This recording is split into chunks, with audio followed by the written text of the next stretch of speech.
So once again, the whole thing sounds.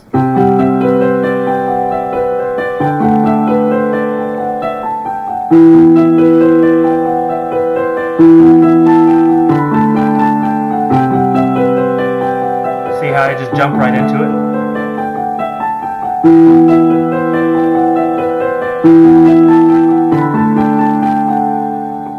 So there was no spacing between that. There was no rest. They are all equal timing on those notes. Okay, so right after you finish that part, here's where it gets a little complicated. It's all about timing, and you're going to have to develop muscle memory on this. It's a little bit difficult to get right at first. The notes are those four. So that's an D, G, F sharp, E. The way they're played, though, is a little bit awkward. Oh, I do apologize. There's also an E up here.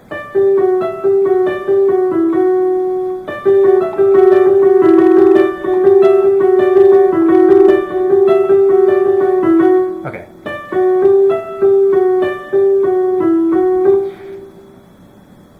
Now, the way this goes is, this is really the only part that changes. It's timing. First you go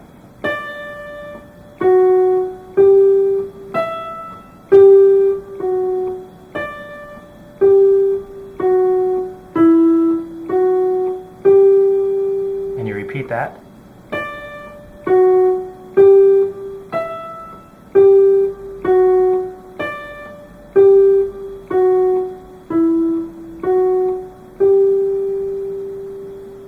The fingers I'm using this are my pinky, thumb, and pointer finger, and that's pretty much it. I'm just moving them around.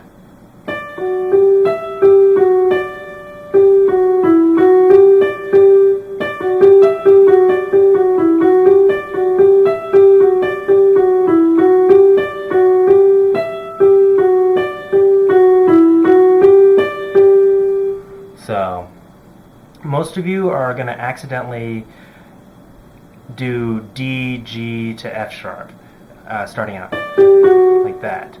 But you need to start this, and surprisingly it does make a big difference when you play it with the accompaniment.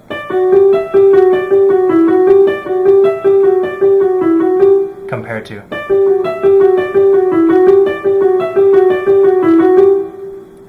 it just sounds a little more awkward and kind of mysterious by doing the F sharp to G.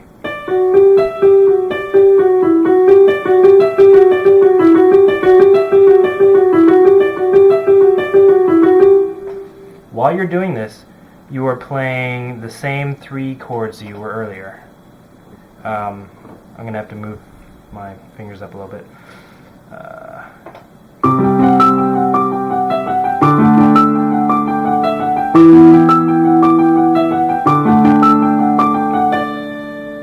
Right. When your accompaniment goes here and it goes back down to the D, you're going to change the melody up slightly. Normally you're doing this, and you're going to this E. When you go up and then back down, you change this E to a D.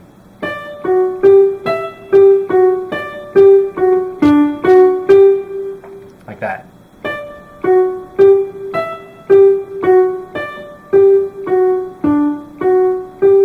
And you only do that on your fourth measure, when your chords, your accompaniment is going back down. So once again.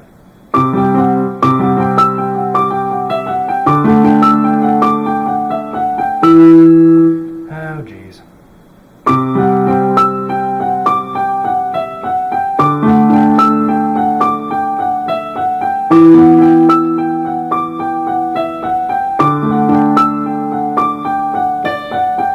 See, right there on the fourth measure.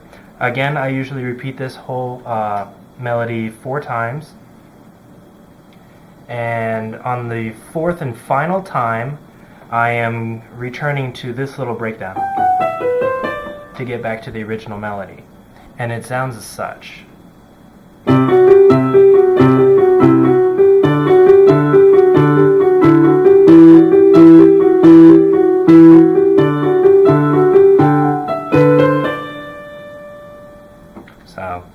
that's how you get back into the original melody of. And between that whole thing, there should be no rests, no stops. So I'm going to go ahead and play it for you at natural speed. So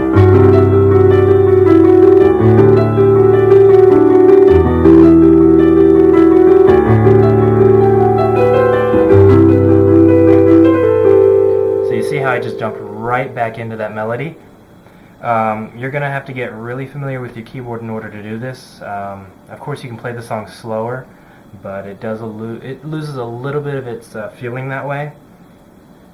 And some people tend to get a little impatient when you repeat things so often, so many times throughout a song, and that's why it needs to be played kind of swiftly.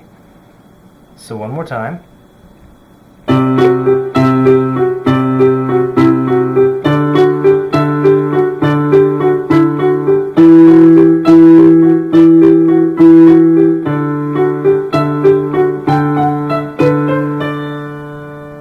Just like that. And then to finish the song, you're just going back to the original opening melody.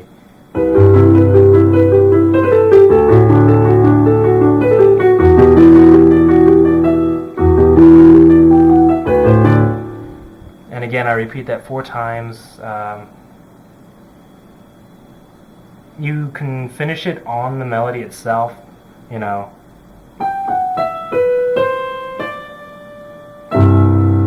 Kind of like that. Again, I'm just using a C chord.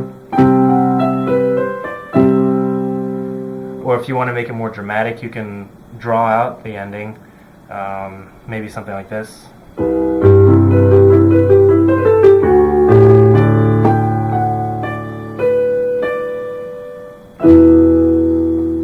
But I leave that completely up to you. This is following your footsteps as I play it.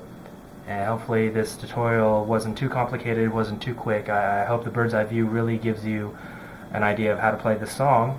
And just of course with everything, with practice, you guys will be right there. So thanks again for watching. And YouTube, thank you for having me, or rather thank you for allowing me to get 100 videos out there. You all have a great holiday season.